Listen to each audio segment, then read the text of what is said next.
I finally figured out if I approached the podium in that direction, I would not trip over the wires. Again, it's wonderful to see such a fantastic crowd. Thanks to all of the first-time visitors with us this evening. Please come back and join us. As David mentioned, we take July and August off. We'll be back, as far as we know, in this room in the first Thursday in September. We meet the first Thursday of each month.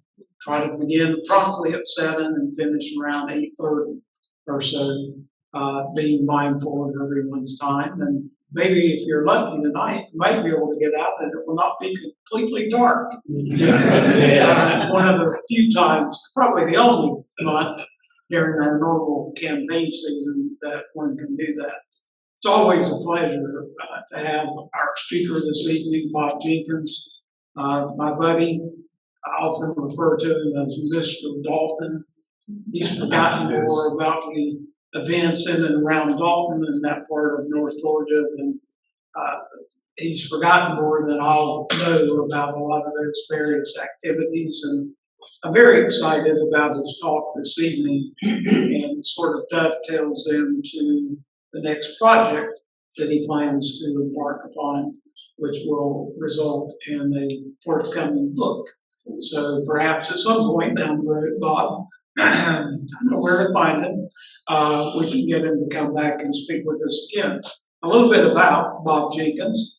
He is an attorney practicing in Dalton, where he has maintained a general and civil practice since 1990. He graduated from Georgia Southern University in 1987 with a BBA degree in business management with minors in history and geography. Bob received his Juris Doctorate degree from Mercer University in 1990 and regularly practices in the courts throughout Northwest Georgia. He has most recently researched and uncovered new and groundbreaking evidence on the events surrounding the Cassville affair, which promises to change our perception and understanding of the subject and its mysteries. And as I mentioned, he's currently working on a book on the Cassville controversies. Apt name. So here to share the Cassville affairs and the failed Confederate strategy in the Atlanta campaign, please welcome Bob Jenkins.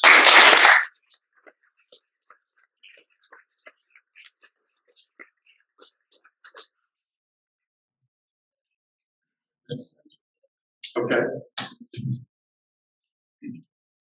Well, thank you very much for welcoming me, and I feel like I'm coming home. It feels like homecoming. I grew up in Chamblee, and so northeast Atlanta. My mother lives in Duluth, and I have to be back in Marietta Square. I have a matter in court Monday at 1:30, so I'll be right back there. Be ready. And I guess y'all still get directions by the big chicken. I have a couple of questions for everyone before we get started. Stand up if you are under 50 years of age.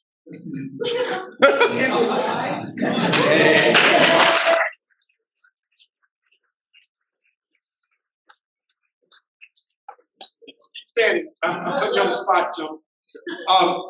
That's your future.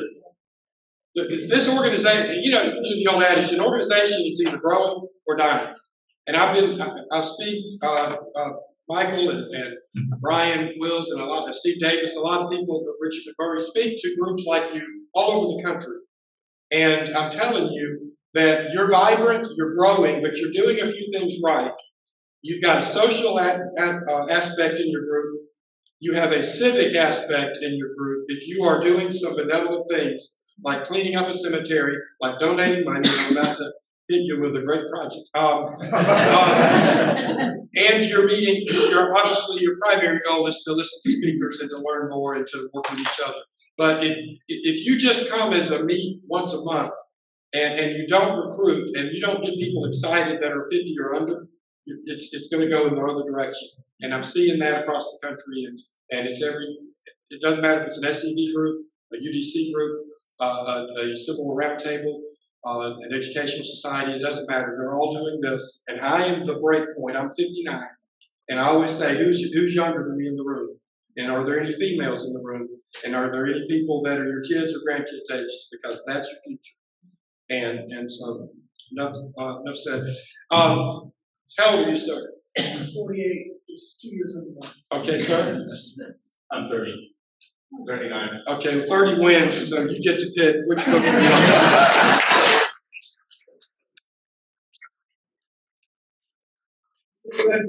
One of those that's going out there, that's the one that I wrote. Dalton, this is one on Resaca, and I've got one for you too if you want out there.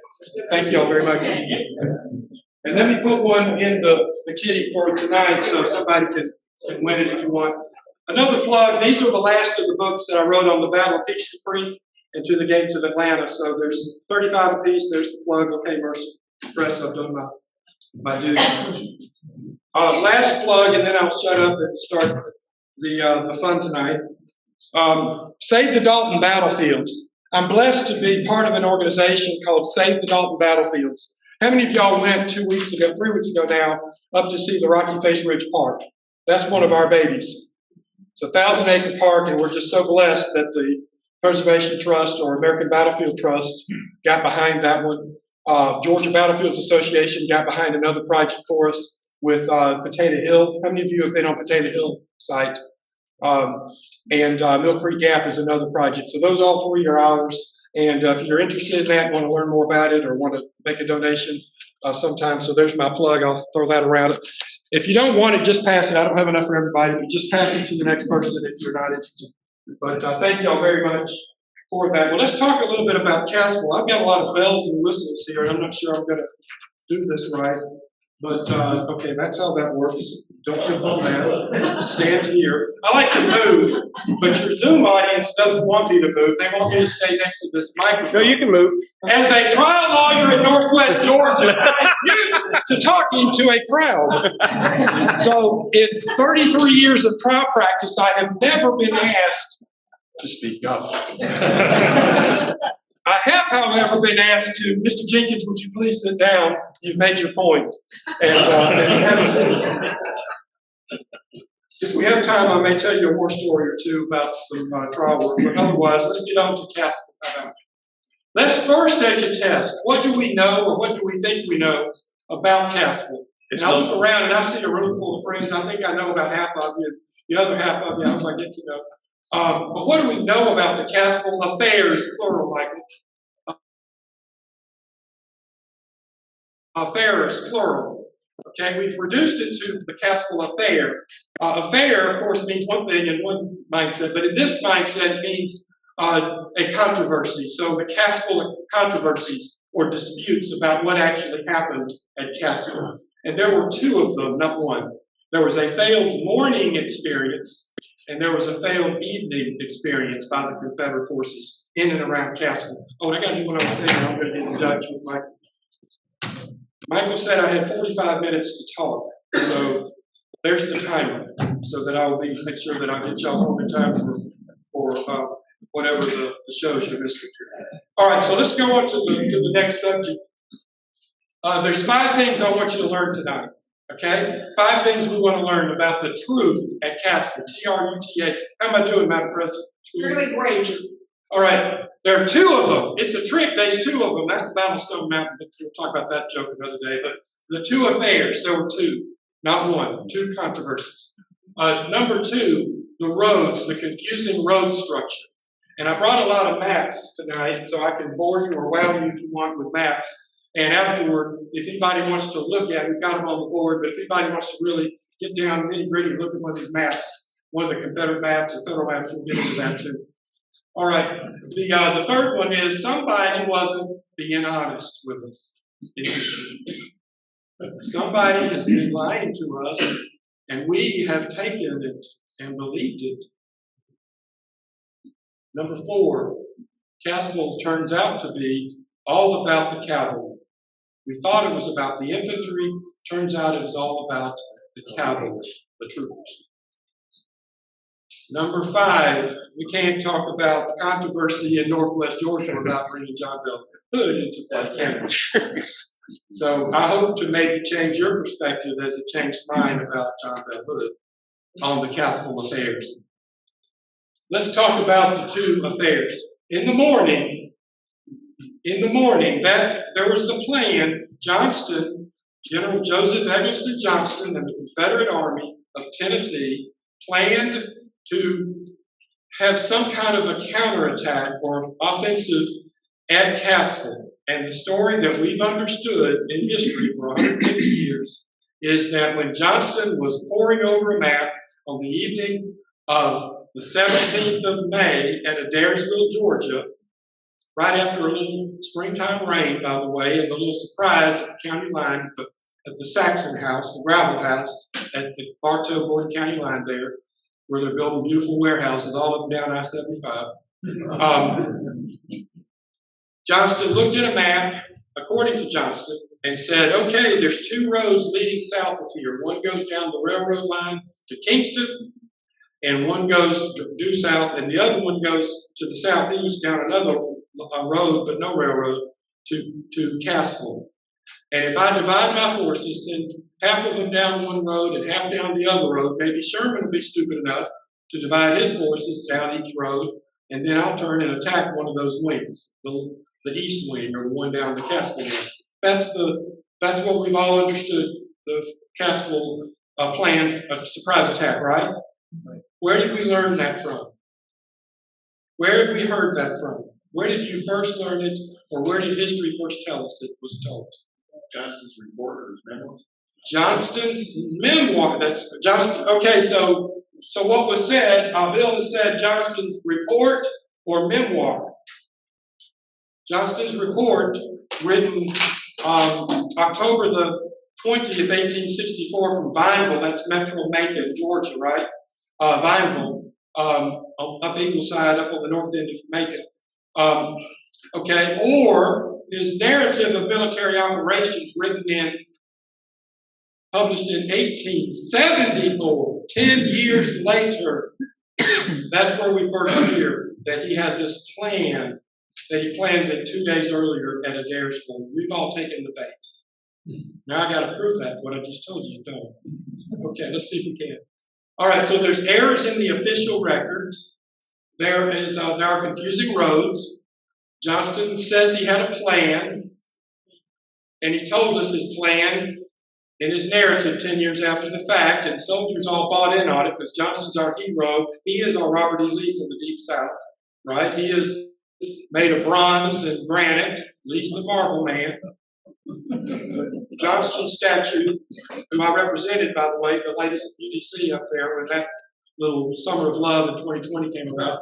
But he's at the Huff House where he was at for 6 months as commander. That was his headquarters in Dalton. We'll see if he had a plan. Now let's talk about if Hood had a plan. We're going to discuss that tonight, and then Sherman's strategy if we get around to it. Let's go on to the second event. In the evening, there was a second affair, and that was once the morning planned attack didn't go off for some reason, that afternoon they had to then decide if they were going to stay and fight the next day or not. And stuff happened that night at a little cabin called the McKelvey House and Cabin on the Mac Johnson Road southeast of Cassville, or the Cartersville Road today. But actually Mac Johnson Road today. But that happened in the evening, and whether or not to stay and play the next day or not became the second affair, or second controversy. All right, so let's do this. I'm glad that they turned the air off, but now it's getting warm in here. It's either too hot or too cold in this room, isn't it? All right, so does everybody here except, oh my gosh, I'm glad, Michael, your left hand is good. We're all going to put our hands up right now. I was about to say, everybody put their left hand up, and let's look at, this is how we learn Cassville tonight. We'll all learn Cassville. There are 5 roads that lead to Cassville. You're going to do the Cassville shuffle, right? You put your left hand in, left hand out, shake it all about. All right, we'll do the Cassville shuffle, then we'll figure it all out. Here we go. If you look at the back side of your left hand, If you've got a left hand, if you don't, your right hand will do. Just bring it forward. Okay?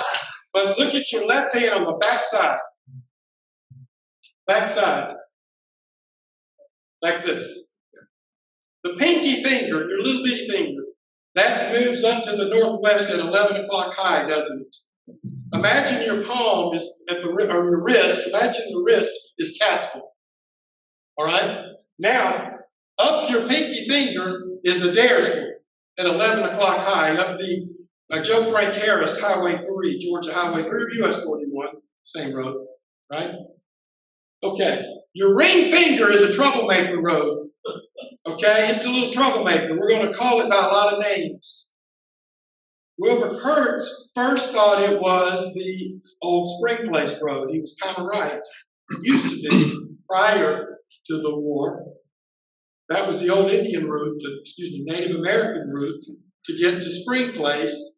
Okay, but that was up the west side of the Two Run Creek Valley. But then later that road changed to the Big Finger to get up the east side of the Two Run Creek Valley. And that is the Big Finger. That is the true Spring Place Road that nobody has figured out before now, except people in Bartow County that live there. Because that road's been there since at least 1851. That we figured out as historians, hadn't until recent. All right, so let's go back to the ring finger. What is it really called? Today it's called the Cedar Creek Road. Okay, y'all don't have your hands up anymore. Get your hands back up now. You're not going to learn if we don't do this. All right, the ring finger think about the ring finger. There's metal on it, right? Some of you that have metal on that finger. That is what, on page 946 of the official record, serial 74, that's Wheeler's report. Wheeler gives us a description of these roads. He says on the Copper Mine Road, I had somebody placed there. That's the Copper Mine Road. Got it? Copper Mine Road. Copper Mine Road. There's a guy named Steve something that wrote a song about Copperhead Road. But the Copper Mine Road is still called that by some old timers, by the way, up and around Cassville. Still a couple of lawyers out of Cartersville knew of it. All right. Hood called it the Ironton Road or Iron Mountain Road. We're going to figure out why about that in a bit. Third road, I got to be careful with that third finger. It becomes a real thin finger. That is the Spring Place Road, the correct Spring Place Road, okay?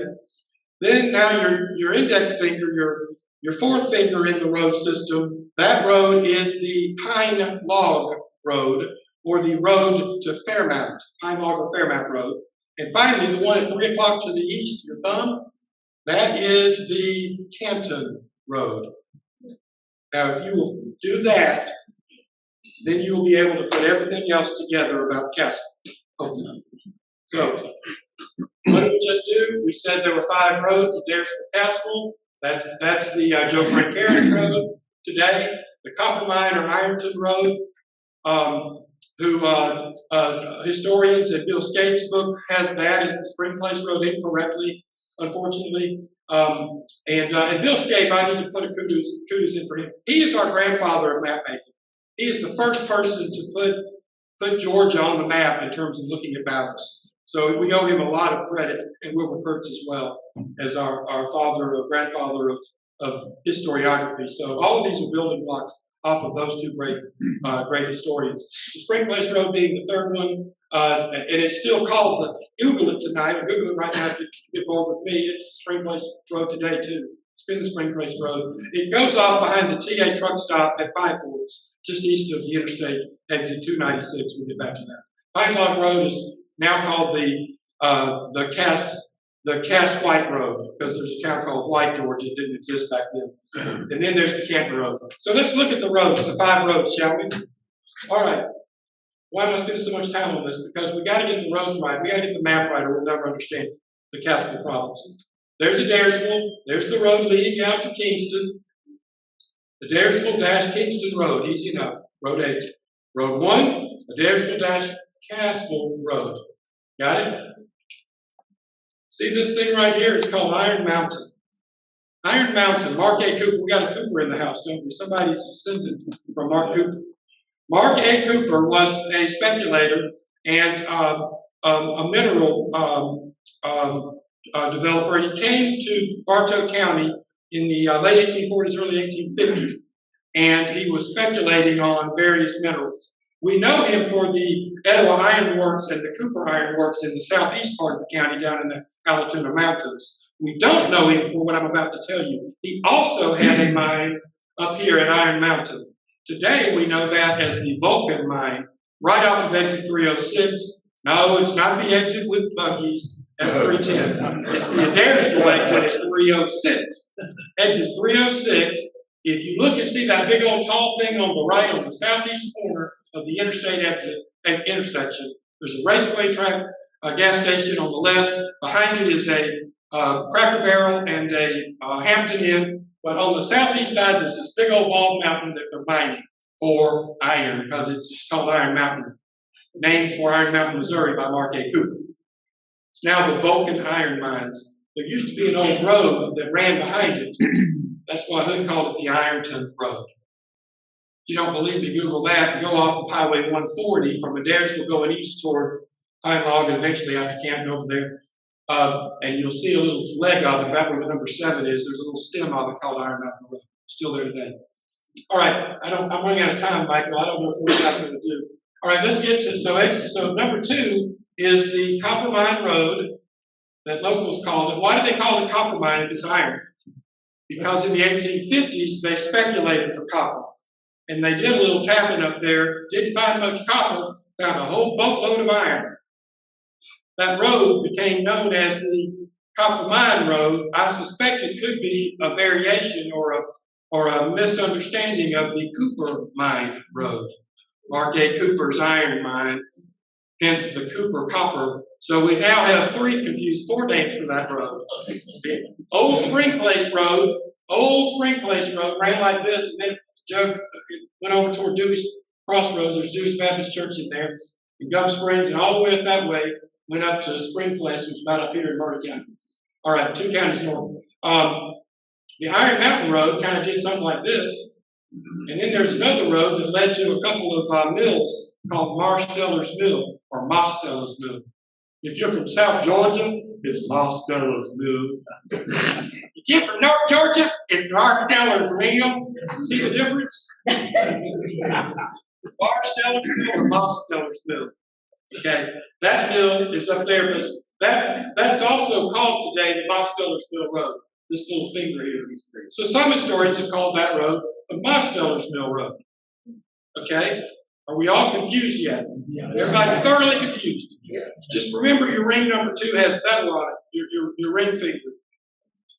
And if it has metal on it, it's copper or iron. That's the way to remember the correct understanding of that road for purposes of our Civil War study of Cassville. All right? 3rd road is the Lost Pine, Spring Place Road. That's the road that is today the Spring Place Road. Notice it doesn't go all the way to town. It comes at an intersection at a thing called Five Forks east of Cassville, going up that way. That's the Pine Log Road or Fairmount Road. That road to the east is the road number 5 is your camp road. That's your thumb. All right. The road over here is 411. 411 is the Old Tennessee Road. It's the Jackson Military Road, built in 1825 after some wars with some Native Americans and the Seminole Wars. So Jackson wanted a military road, so they built this military road in 1825. The Old Tennessee Road. It goes right into downtown Clarksville today. It's also known as the Old Federal Road if you get further north up into Murray County and Whitfield County, Dalton and Chatsworth. All right, let's move on, shall we? This is Rome, and that's kind of hard to see, so I'm going to move on. But this is the situation on the evening of May 18. The situation evening May 18, where the Federals were, where the Confederates were, in red. How did we miss that road, us Southerners? How did the South miss that Spring Place Road? The historians weren't the only ones that missed that road, boys and girls, ladies and gentlemen. The Confederates missed that road as well, and that led to a problem with the morning affair. It started with blame it on Braxton Bragg. Y'all are thinking, how are we going to blame that on Braxton Bragg? He's been out for 6 months, 8 months as a commander. In the fall of 1863, in November, when he's up at Missionary Ridge following the Battle of Chickamauga, and right before the big bad defeat at Missionary Ridge, he commissions a guy named General Ledbetter, Daniel Ledbetter, to be in command of the engineering department. And he says, I want you to send a detail down the Western Atlantic Railroad. And I want you to find and make a good series of maps, a good set of maps for 10 miles on either side of the Western Atlantic Railroad, in case we need it later. So all the roads are labeled, listed, all the quality of the road, the goat trails all the way up to the nice 30-foot wide interstates of their day. They could fit two wagons on them, okay? Now, Captain Foster was commissioned to do that. And so he worked with a team for the next 6 months. Notice what's missing. See the dead space off of either side of the map? The railroad? Where did the railroad lead to? Kingston, not Cassville. Where's the problem going to occur for the Confederates in this Cassville affair? Off the map, just to the northeast of Cassville, 10 miles away from the railroad. Who's with me? Y'all still with me? There's a guy named Henry David Clayton. Henry Clayton was a major general of an Alabama 1st Brigade, brigade general, then later division commander. In the Henry Clayton papers, thanks to Norman Dassinger and others who found them, in the Henry Clayton papers at the Alabama Department of Archives and History, we have this map made by for Will Martin, Confederate Cavalry Commander Will Martin. And interestingly, he took his map based on the previous map here by Foster. He took that as his base, and then he went out during the spring of '64, before the Atlantic campaign began, to build his maps. And when he did, he relied on the maps of Foster. And so a lot of people call this the Clayton maps, but I'm calling it the Martin maps because they were prepared by the Will Martin. Now, looking at Cassville, do we see 5 roads? There's one road. Road number 1 going to Adairsville. Got it? Road number 2, that's the Copper Mine Road going up to Iron Mountain. Road number 3 is where? Missing. It does not connect. See that? It does not connect here to 5 roads. That's road 4, Pine Log Road. That's road 5, Canton Road. Road 3 in the middle does not connect. Joseph Wheeler did his own set of maps too. He got the same fellows that did the map for Martin to do him a map. And he has a set of maps. We have road 1 going to Adairsville. Road 2 going to Copper Mine, Iron Mountain. Road 3 is not found, is it? Road 3, there's the Spring Place Road. It doesn't connect. Road 4, Pine Log Road. Road 5, Canton Road. Did I see that mistake? So what does Wheeler do in this deployment? And backing up, Wilbur Kurtz in 1933 for History of Bartow County by Lucy Cummings, page 233, I believe. He said he took those old Confederate maps to draw his map. He was asked by Miss Cummings to write the chapter on the Civil War for that Bartow County book. When he did, he took the Confederate maps that were available to him in 1920s and early 30s, and he had 4 roads. Road 1, Road 2, which he called the Road to Spring Place, Boss Stiller's Mill, Spring Place. Road 3 was missing. See that? Road 4 to Pine Log, Road 5 to Canton. Bill Scaife relied on that when he drew his map, picking up Wilbur Kurtz in 1992 or 3. You'll see that? So we're still missing. Where is Spring Place Road? All right. Wilbur Kurtz wasn't satisfied with his work. So from 1933 to 1936, Wilbur Kurtz evolved, as we all do as historians. What I'm telling you tonight is more negative toward Johnston. I was talking probably to you 3 years ago, more positive toward Johnston had a plan at Peachtree Creek. So we evolve as we learn more and think and see things.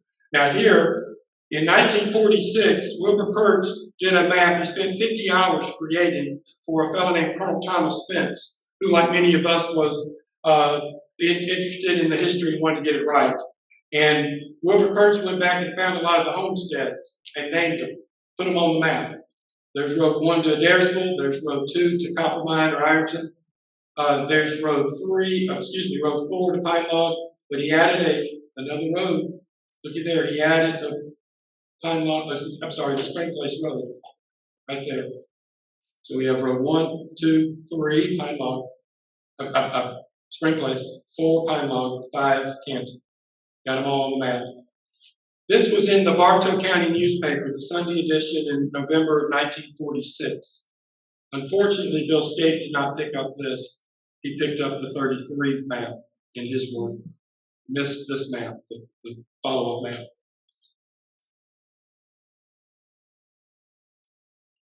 Bill Scaife got a lot of things right about Cassville, by the way, but he got some things wrong, and that's one chief one that I wanted to share with you.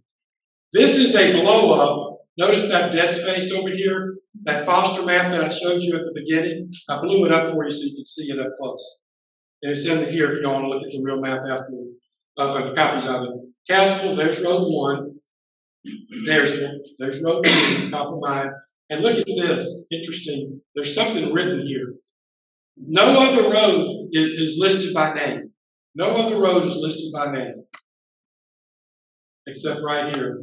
30 OLS, and then across, like a crossroad, to Copper Mines. 30 OLS to Copper Mines.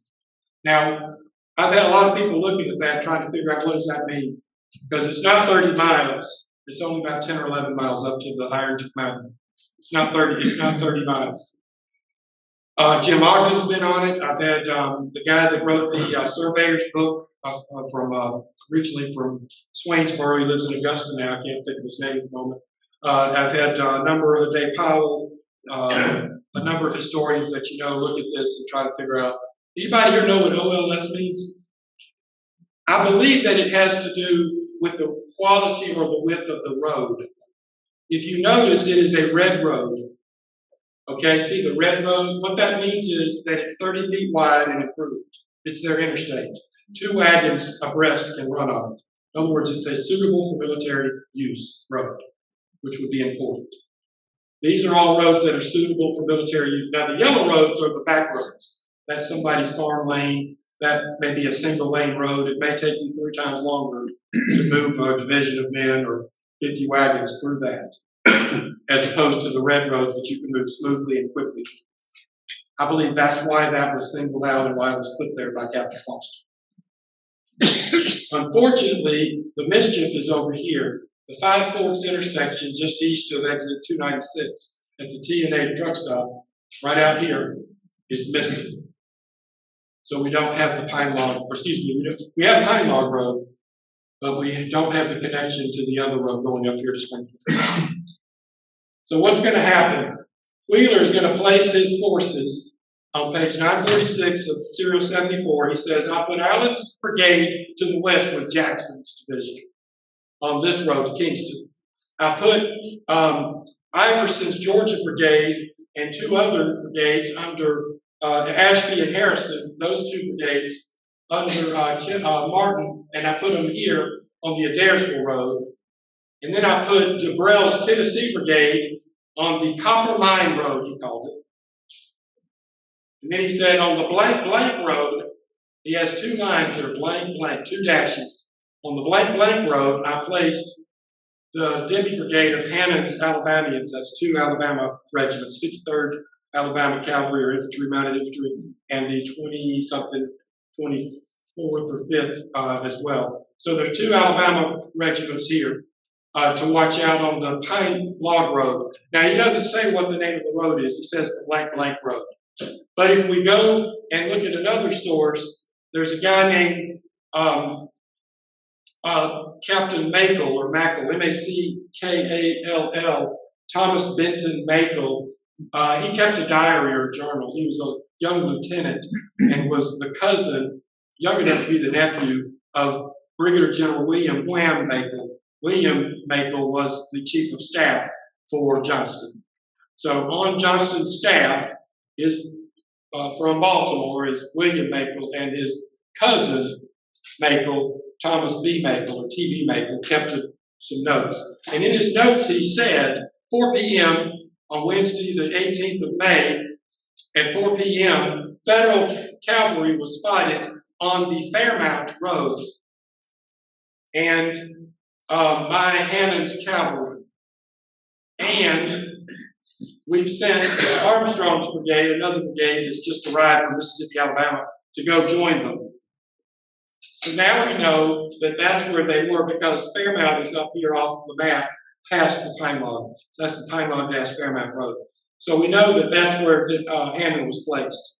And Wheeler, we could put the blank and say that's the Spring Place Road -- or the Pine Log Road -- but now we have a fix on where we know the Alabamians of Hannon's brigade are. Therefore, we know it's that place. Am I boring y'all yet? Y'all with it, or are we having fun? All right, over here in the last deployment, he said, "I put Grigsby, we're now commanded by Williams, Sarah Bordeaux Williams, Kentuckians, the Kentucky guys, the same guys that fought at Dug Gap and at Snake Creek Gap. I put them on the far right on the Tennessee Road. Tennessee Road is that 411. So they're not on the Canton Road, but they're above the Canton Road, so they're covering your finger. So you see your hand? So you've got 4 fingers covered, but you're missing one. Which finger are you missing? Don't point. Spring Place Road. Look where the Federals of McCook are going to come. They're going to come from the Spring Place Road. Okay, so moving on. So we've spelled TR for the roads. Now let's talk about some untruths. Maybe. All right, I'm going to get ahead here. Ironton Road, not Canton Road. In John Bell Hood's report, if you go to his report in Serial 74 in the OR, that's Part 3, Series 38 from you purists. But if you go there and you look for it, you will find that it says, Hood says, that there were federal cavalry on the Canton Road. And it also says that I moved my men out on the Canton Road to try to attack the 4th Corps of Howard. That's another wrinkle, which I don't know if I have time to uncover that one for you. But the bottom line is you've got Hood in the OR saying that I was supposed to make a surprise attack 3 o'clock east on your thumb, and I'm supposed to attack the 4th Corps. We know the 4th Corps actually comes from the west, from Kingston, which is exact opposite, the farthest away from the people that could be attacked. So there's 2 big mistakes here with Hood. We're like, either Hood's crazy or on opiates, right? That's what people used to think. All right, well, some people may still think. Well, so that's what we see in the official record. I tried to look behind that to see. I'm suspicious that word Canton Road is misplaced. He can't have been going that way to make his attack. He was going north, not east. He was going east-northeast to make an attack. So putting that theory to test that maybe it's that Ironton Road, because in his Advance and Retreat, published after his death in 1880, after Johnston's 1874, it's his response to it, since you claim it. It says the Ironton Road. He says it 3 times. No, I was going to make an attack on the Ironton Road. I was trying to get to surprise the wing of Federals coming down that road on the backside of Ironton Mountain, east of Adairsville, just like some of my men came down that way too. When we fell back from Adairsville, we fell back via 3 roads, not 2 roads, as Johnston says. All right. So looking for that, doing a deep search in the internet, I found a newspaper account of all places from the New York Times. New York Times, the New York Times, March 29, 1865. Now, Hood published his report that's in the OR. He gave it to Samuel Cooper in Richmond, Virginia on the 15th of February, 1865. 40 days later, on the 29th of March, it's in the New York Times. And there was copy from the Richmond Inquirer from the 25th of March. So in other words, somebody tattled, and Hood's report that was published or was given to the government on February 15th was in the Richmond paper on the 25th of March, 40 days later, and 45 days later, it's in New York. So all the South could see it by the 25th of March, and by the 29th of March, The whole world could see it after the New York Times got it. Guess what that edition says? Ironton Road, not Canton Road. It's a mistake, it's a typo. I don't know if it's intentional or not, but it's a mistake in the official record. 3 times he says, I was headed to the Ironton Road. All right, T.B. Maple. This is where some real mischief happens. Let's talk about T.B. Maple.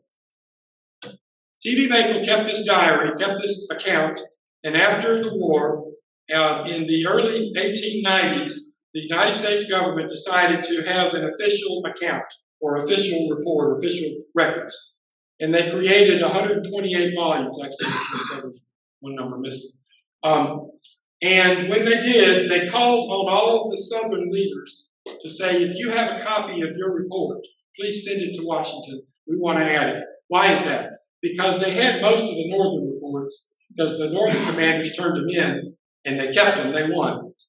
So they had it. They had 99% of what they needed from the Northern side. In fact, a lot of the Northern colonels and generals said, oh, please, I've learned stuff since the war. I want to supplement my report. And they said, oh, we got it. We don't want a new updated report. We want to keep what we've got. We're going to keep what we've got, okay? Because that's fresh, whether it's accurate or inaccurate. It's what you wrote, what you thought you wrote when you were in the war. Unfortunately for the record, the Southerners had an opportunity to correct some of what they thought should be in that report. General Johnston, now his narrative written on the 20th of October, 1864, from Vineville, we talked about that was already in the record. They already had it, but Johnston supplemented it by volunteering T.B. Maple's journal, kept like it was an official journal of his office. It was just a kid, a young lieutenant, keeping an account of personal notes. In 1971, Dr. Richard McMurray, if this is out there on the internet, I'm toast, Michael, because he hates the word doctor. He does not like to be referred to as doctor, but he's earned the title and then some. He has lapped all of us on knowledge, and you need to get him in, and I hope you've got him. I think I see him on the calendar for December, coming in to talk to you about Joe Johnston.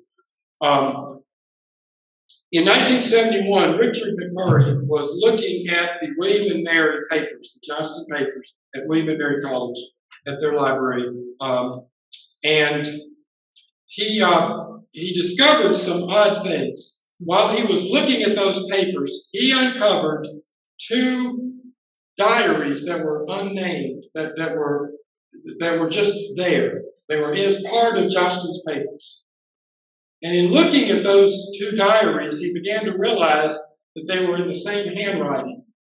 And in looking at them even closer, he began to realize that they appeared to have some of the same phraseology as was in the T.B. Maple published OR journal, published between 1891 and 98 as they rolled those 128 volumes out. Then he discovered another thing that was a long handwritten manuscript written by who it was not authored, the author was unknown, but there were 2, it was clearly that 2 other people had written that manuscript. So for purposes of study, he labeled one of the diaries the A sample. The A sample being an unknown author, the B sample looked just like the A sample, but with more complete sentences, deep, like completed phrases, paragraphs. And then he labeled the M for manuscript, the long manuscript written by 2 other people, because that was exactly just about verbatim what was published in the OR. And the OR sample was called the O sample. And then for control purposes, he found out at the Huntington Library in San Diego, he found another handwriting sample that was known to be by T.B. Maple. That was about the Battle of Resaca. It was written about two days, the 14th and 15th journal entries were expounded on in a longer format. And so he has 5 samples. I got y'all confused? He was at the time working at Valdosta State College as a professor down there in the early 70s, now Valdosta State University.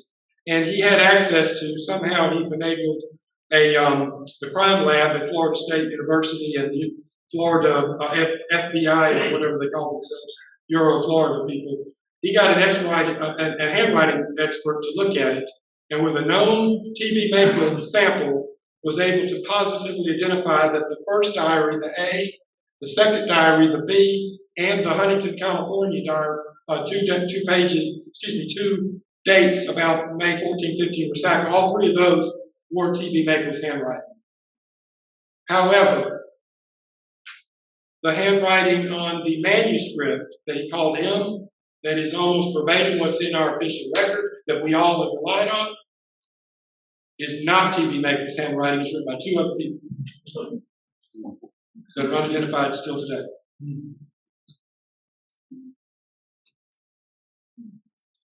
Moving on. Johnston gave an explanation in his OR report, October 20, we discussed. The narrative we've discussed that came out in 1874. That's the first time we learned that Johnston tells us that he had a plan 2 days earlier at Adairsville about Cassville. We've all bought it. The soldiers started repeating it. All the Sam Watkins stuff came out in the 1880s and 90s and 1900s.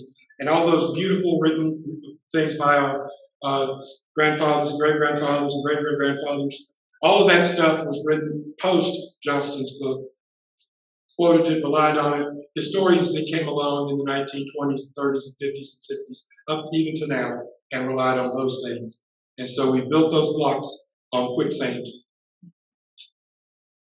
Johnston did us a favor. He did something else. He wrote a letter. He wrote a letter to a guy named Charles Johnson, Johnsen, who lived in New Orleans. He was in the Washington Artillery in Hardee's Corps. And that's why the C down there, that's his position at Cassville down here.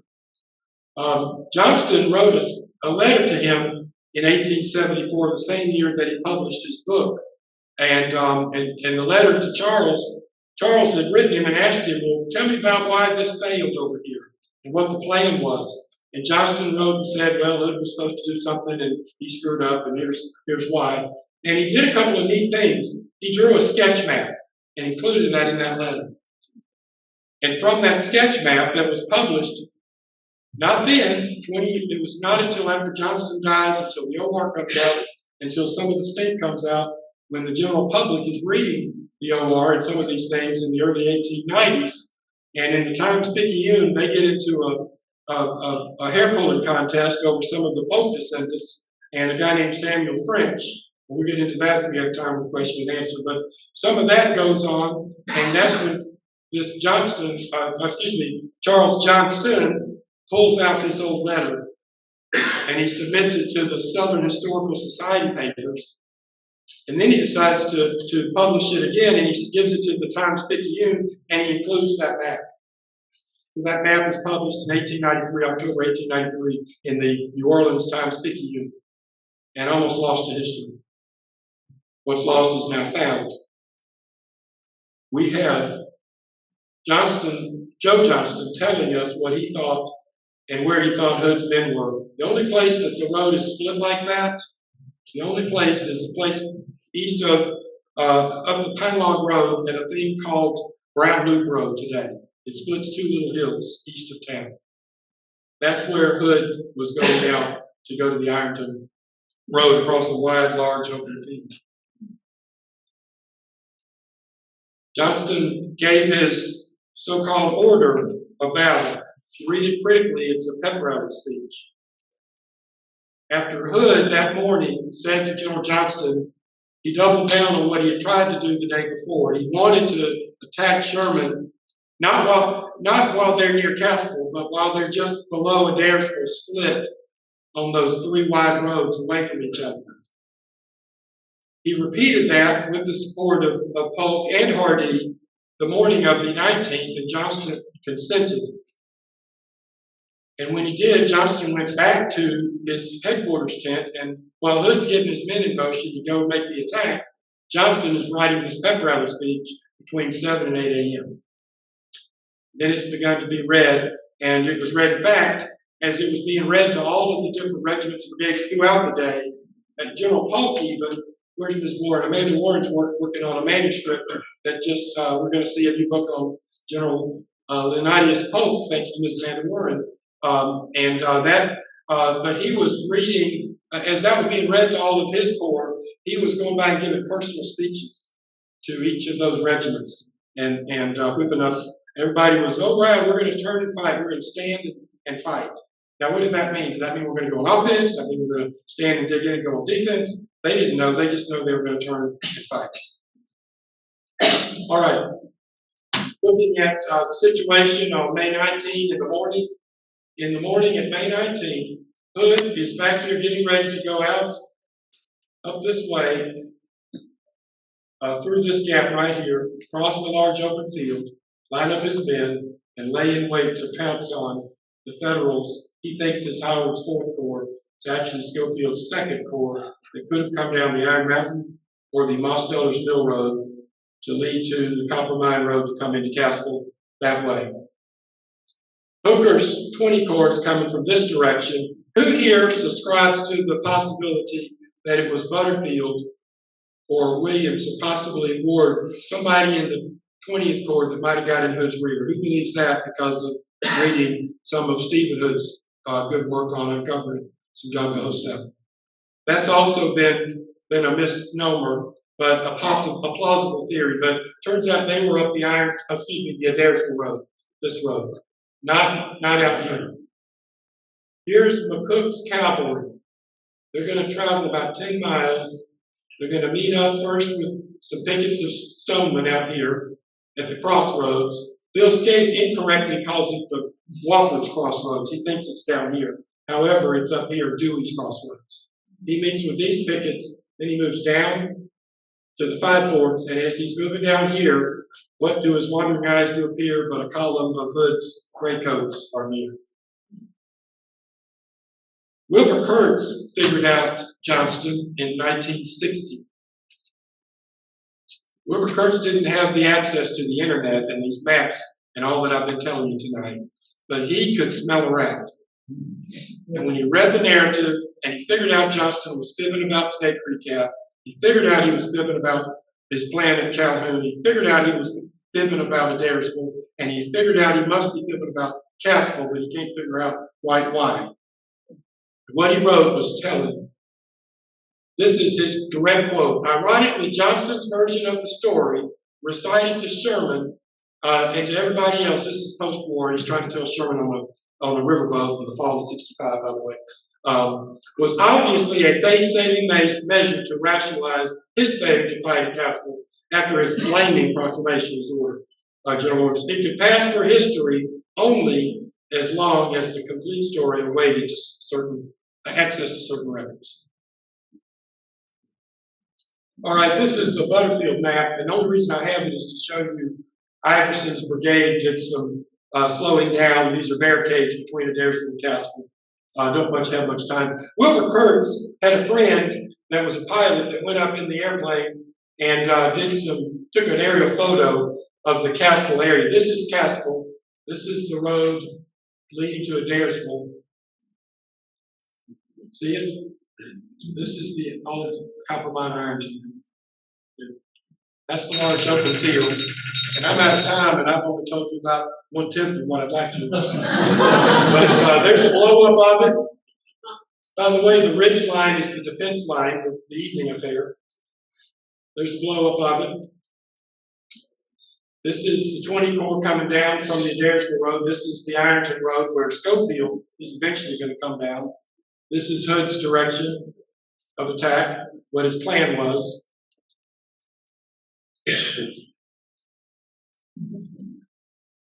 All about the troopers, McCook's division. This is the 1030 situation. And at 1030, look where McCook has gotten all the way down into here, into Hood's rear. I blew it up for you. Hood's getting ready to go out to make his surprise attack. While he's doing that, McCook has come in on the back door with some cavalry. They set up at Five Forks here, just east of the TA truck stop, and two guns, two 12-inch ordnance, 3-inch ordnance rifles under Rippeto. That's Eli Whitney's battery. Eli Lilly's battery of the 18th Indiana Independent Light Artillery. Two guns, 3-inch ordnance rifles. They deploy. About 800 troopers of the 1st Wisconsin dismount. 600 of them were put out in the skirmish line. And I'll tell this story and I'll hush, okay, if that's okay. You're good. And then, while they do that, another regiment, the 2nd, 375 men of the 2nd Indiana Cavalry, under a guy named Captain James Stewart, not that Jimmy Stewart, keep going into town, and they connect down to the Canton Road. So as Hood is moving with 20,000 men in this long column right here, 20,000 men, approximately 1,000 Federal cavalry are going to come up on his right, Spring Place Road, and rear, Canton Road, just like he said in his OR, and just like he said in his advance and retreat, and just like he said to his dying breath to anybody who would listen. When they were deployed at 10:30, there was a guy from New Orleans as well, named Beatty, Tyler Beatty, B-E-A-T-T-I-E, I believe. Tyler Beatty was attached himself to Hood's staff that day. He was normally with another unit, but he wanted to be part of that attack. And he was riding along the middle of that column, and there was a Mississippi soldier that turned to him and said, "Colonel, sir, there's Yanks forming on the right over the other side of the field." And he looked, and he only could see was a picket fence. He thought, that's just a picket fence. It was actually the bayonets or the metal shining off of the horses. So he rides up to tell Hood in front of the column. By this point, Hood is within 200 yards of the Ironton Road. He says, "I was within 200 yards of the Ironton Road, met Confederate cavalry there with Wheeler, ready to make my surprise attack to get ready. But unfortunately, he got this note from Beatty. He turns to him, he says, it can't be. Wheeler's reported none, and Wheeler's actually at the moment down closer to this road. Wheeler's down here. But he runs into some of Wheeler's cavalry up there, Harrison and Ashby. And he, as he expected to, who were providing the screen. And Beatty says, well, there's Yanks to our east. And he says, it can't be. He said, it's probably just some of our cavalry. So unconcerned, Beatty rides back to the middle of the column or back to his place. And that same Mississippi soldier turns to him and says, "Sir, I don't know how to tell you, sir, but I'm embellishing a little, by the way. This is Bobby's embellishment moment. Just this little part. Sir, that fence line is moving our way now." Well, Beatty immediately rides back to Hood at the front, tells him they are most definitely Federal soldiers unaccounted for. Hood then says to the 1st Division, Hindman, Thomas C. Hindman, the lawyer from Helena, Arkansas, turns to him and says, deploy a unit out, deploy a brigade out there and develop those men. That was Tucker's brigade. Tucker was wounded in the arm at Resaca, so it was now commanded by a guy named Jacob Sharp. Jacob Sharp deploys the 41st Mississippi, the 8th Mississippi Battalion of Sharpshooters, and a few others, and they move to the east. They're a mile and a half away across that large open field. Federals see them. They have deployed. They've got 2 3-inch ordnance rifles that have a 1.25 mile range. They wait, they say, till they get within half a mile. Probably they get about a mile away or 3/4 mile. They open up on them, killing and wounding 5 men. 4 of them are buried at the Cassville Cemetery. Okay? From those 2 Mississippi regiments, buried at the Cassville Cemetery, killed in action on that field that day. Meanwhile, Stewart rides down at the bottom on the back door, strikes the rear, and wounds and kills 5 of the 63rd Virginia of Stevenson's division. That's Alfred Reynolds' brigade in the rear. One of those Virginians manages to get a shot off and wound one of the 2nd of Indiana Cavalry in the arm as he rides off. What I just told you is the entirety of the combat in northeast of Cassville at 10:30 in the morning. As soon as Stewart's men do that quick strike, and they fire 1 round, and they, oh my gosh, look at all that. Boom, boom, boom, boom. Race right back to the east from which they came. They race right back up Canton Road, right back up to Five Forks. When they get there, McCook sees the Confederates are turning toward him. He's outnumbered 20-1. There's 20,000 Confederate infantry out there. He's got 1,000 men in 2 regiments and 2 guns. Mount up. They mount up and they move a mile north to Crow House in this Crow Springs intersection, where they await development. Stoneman's going to come join them. They're going to make a second attack that afternoon around 3:30. I don't have time to tell you about it today. But they're going to come back a second time and have another surprise for the Confederates. That's going to spark some of the evening affair. But shortly after that, meanwhile back at the ranch, why is the T.B. Maple account, those 5 samples, important? Because in the original A sample it says, 10:20, heard first skirmishing north Adairsville Road. That fits. That's Butterfield. That's Ward. Ward's brigade of the 20th Corps was coming down early that morning on the Adairsville Road. They got close. They got right in here, and they opened up about 10:20 in the morning with some skirmish fire. The 105th Illinois was out on point. They had it repeating rifles. That's what he heard. However, what gets in the official record doesn't say heard. The word heard is gone. What's in the official record is it says report of fire. Second clue, 10:30, it says in the A account and the B account, it says, and 10 minutes later, heard artillery on the Spring Place Road and on the Adairsville Road. That fits. Why? Because at 10:30, Ripeto's 2 guns open up. And at 10:30, the Confederate, under Robertson, have some artillery that open up on the Federals on the Adairsville Road. Young Lieutenant Maple had it right in his A and B accounts.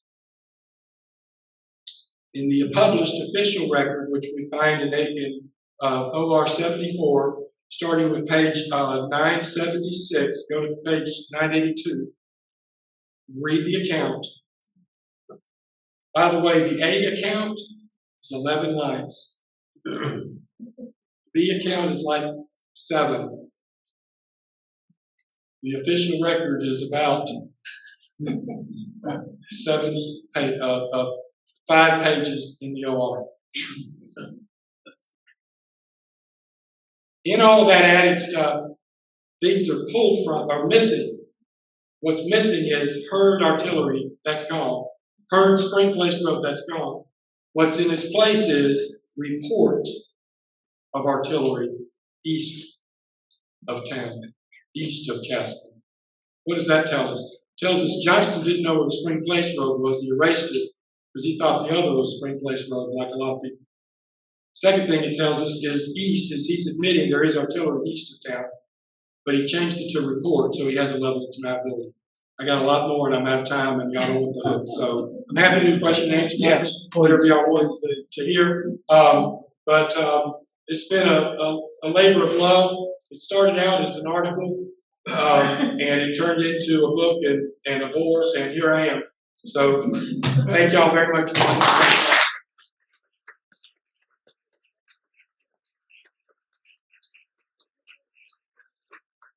Does anybody have any questions? I'm happy to show some maps up close and personal as well. Yes, Steve? When are you going to tell the rest of the story? This is compelling. Okay. Yeah. Well, good. I hope so. I'm telling you, and I don't like to tell you this, but Johnston was not truthful with us. And I've put my reputation out there on the limb, and I've sent my findings to about 30 or 40 historians. Anybody that I think that knows anything about the Atlanta campaign, I've sent it out there to say, try to beat this. Tell me I'm wrong. If anybody, and if any of you, because I know a number of you, I see Swampy, I see a lot of you that know volumes more than I could ever dream to learn. If any of you can find something to prove me wrong, that before Johnston's narrative of military operations, we have an affirmed account that he had a plan of divide and conquer 2 nights earlier at Adairsville, I want to see it. I put that challenge out there, and Charlie Crawford, Jim Ogden, Dave Powell, everybody, a number of people, but so I'm going to live on that theory because we've all accepted that that Johnston told us this was a time plan. He didn't have a battle plan. He relied on Hood. He relied on Hood in Dalton, up Pearl Valley Road twice. He relied on Hood at Resaca, booked twice, May 14, May 15. He relied on Hood at Cassville. He's going to rely on Hood at Zion Church or Powder Springs, the 22nd, was the Colt Farm. He's going to rely on Hood after Pickett's Mill. Now, this is going to start some fraying. Following this event, and we get to the evening, maybe I'll come back and talk about the evening affair, we'll get going here. But following this, that relationship that had been very tight became frayed. It started to become frayed. Somebody asked me, how did you solve Cassville? And I thought about it a while, and I came back with this. To me, understanding Cassville was like taking 3 Rubik's Cubes. One Rubik's Cube is time, one is place, and the third is manner. And and Jim Ogden gave me sage advice, as he always does. He said, if you could figure out where Wheeler was and where Wheeler was not, you might have a shot at it. And so looking at the maps, questioning everything, and reading and rereading and reading it with this theory or that theory, could Ironton Road be this road? Could it be that road? What about this piece or that piece? And then testing each piece of primary source material against each other. Taking the TB account, the A account, the O account, the M account, taking each account and washing it through Hood's report, Johnston's report. As it turns out, the only people that were in Johnston's corner or his camp, the people he cited as his sources of proof, were his chief of staff, General Maple, who did a memorandum of Cassville events, and the so-called journal of TB Maple, the diary notes of TB Maple. That's who Johnston relied on to say, see, I'm telling the truth. As it turns out, if you take those pieces critically, they disprove Johnston and they prove what Hood said. Verbatim, line by line, piece by piece. Now you have to understand each piece, but anyway, they do all that. So the Rubik's Cube, understanding place. So once we get the map right, now we've got the place. Then we go back and start putting people on the map. So I did 2 first. Rubik's Cube first is get the places right, and then go to the manner. Manner is who's where. Is Butterfield here? Is he over there? Is McCook here? Is he over there? Is Warford or Wofford, or is it this crossroad? All the manner is this. After you get place, you can get Rubik's Cube number 3, and then go back to Rubik's Cube number 1, and that's time. Time, okay, it's not so important in the Civil War. Did this happen at 10:20 or did this happen at 10:30? That's not what's so important. What's so important is, did this happen before that happened? In sequential order, if I knew this happened and then 10 minutes later this happened, that's what he says, and that's what that fact and that fact proves, then I've got something that I can build on. So, time, place, manner. Yes, sir. Ron, could you talk a little bit about the consequences of the mistakes that were made here in Cassville? So over the next couple, 3 weeks or months, these mistakes caused what to happen? One of the other things that I've discovered, by the way, we have a descendant, Jeffrey Wright in the back, one of his ancestors, Lieutenant Park, was wounded in the arm, lost his arm at Cassville, by the way, 39th Georgia. The consequences are, and one of the things that I've been working on, and Dave Powell is working on, is we're trying to number crunch, so we get honest numbers. How many mouths did Johnston feed on a given day? And what we're finding is, what Dave and I were collaborating, we were talking yesterday, and I've got Johnston at about 74,000 effectives at Cassville. Now that's a lot bigger than 43 effectives at Dalton. But he left Dalton with 53,000, not 43,000. That's the non-effective. That's the officers. That's people a little sick. That's somebody toting the general's mail or something, or the wagon team masters. So he had 53,000 bodies they would feed. When he gets to Resaca, he's probably got more than like 60-something thousand, not 50-something thousand. So the numbers have not been honest either that we're looking at. But one of the cause and effects is there's some disillusionment, particularly among the Georgians in Northwest Georgia. A lot of the Georgia regiments from this part of the country, Cummings Georgia Brigade, 34, 36, 39th Georgia, 50-something Georgia, 56, I believe. Those regiments, by and large, are from Walker County, Whitfield, Dalton County, Murray County, Chatsworth, Gilmer County, Gordon County, Calhoun. Those are from up there. What are they doing when Johnston falls back south? They're hitting the woods. Some are saying, I surrender and getting captured. Some are hitting the woods and going to hold out and hide out for the rest of next year. What happens following the crossing of the Etowah River? We see more of that.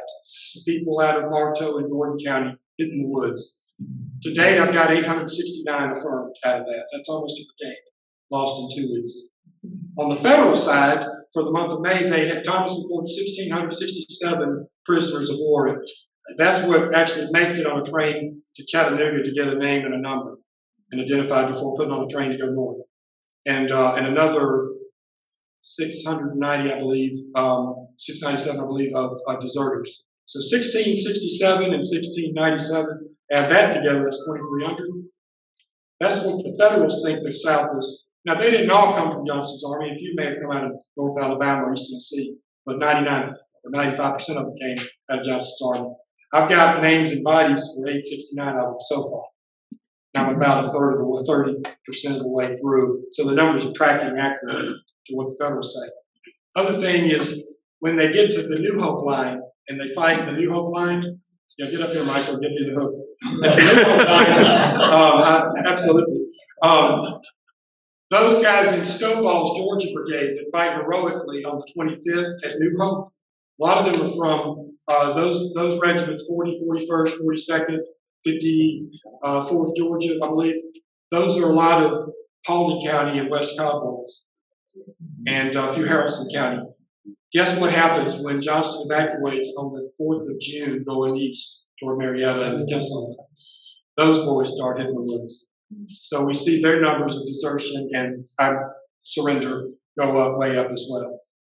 So I don't see that out of units for Mississippi or Alabama, West Alabama. I don't see that they're far away. If they're 300 miles away, they're not deserted. Now the Mississippians deserted plenty in 62, 63 when they were close to home. They were within 2 days walk home, they went home. And, during Baton Rouge, a lot of them went north instead of south. But over here, the ones that are Cummings Brigade High, Stovall after New Hope against the Get High. I gotta stop. The ones out of East Atlanta, the Decatur, the Griffin, those regiments that are out of Atlanta and East, DeKalb County, those are going to start deserting once they get into the trenches of Atlanta and Jonesboro. Following the 22nd Battle of Atlanta, and either during the month of August, and then certainly by Jonesboro, that's where we see the high desertions out of those units. Makes sense. Any other questions?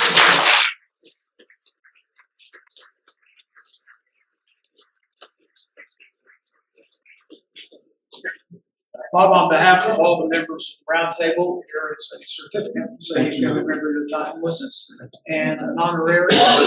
And I've got a quick question for you. Sure.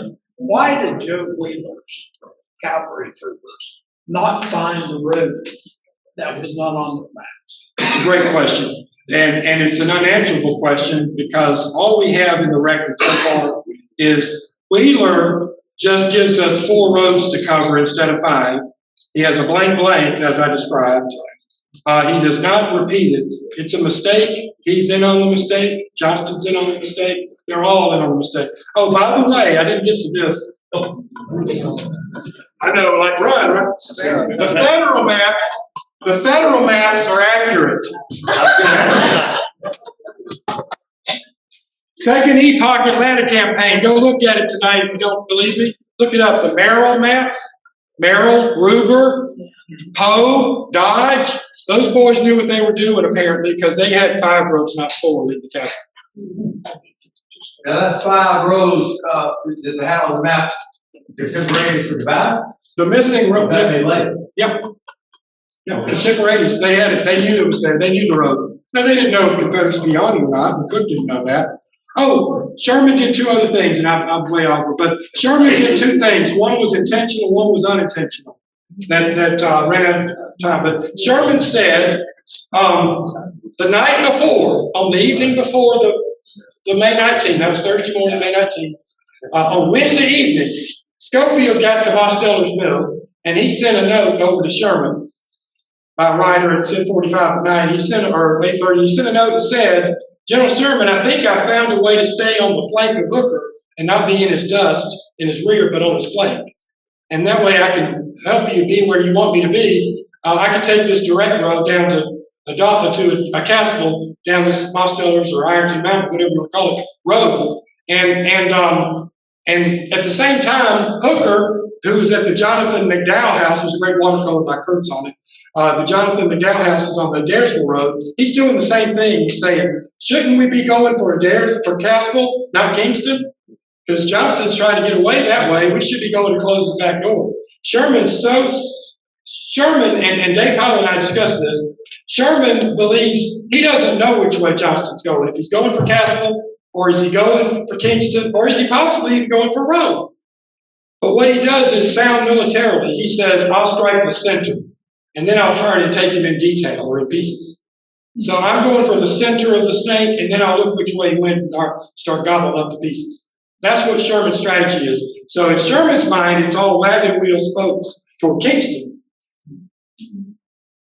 And it just so happens that unintentionally, when Schofield sends that note the night before, that's in Serial 75, by the way, when he sends that night before, Sherman writes him back that night at 11 and says, no, I want you to operate and get up on Hooker in the morning at daylight.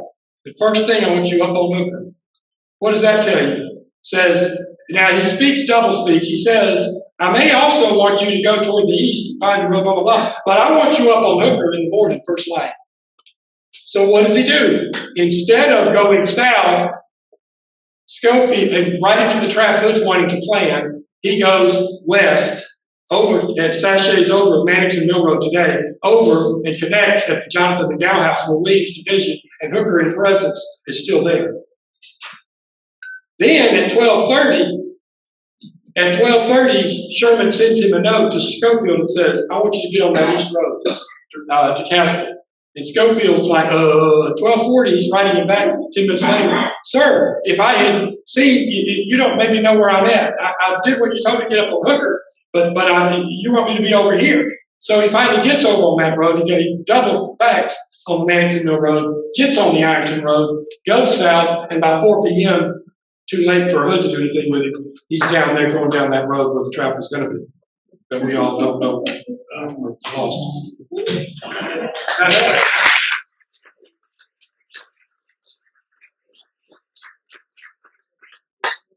Well, we'll definitely come back to continue the story. Yeah. Yeah.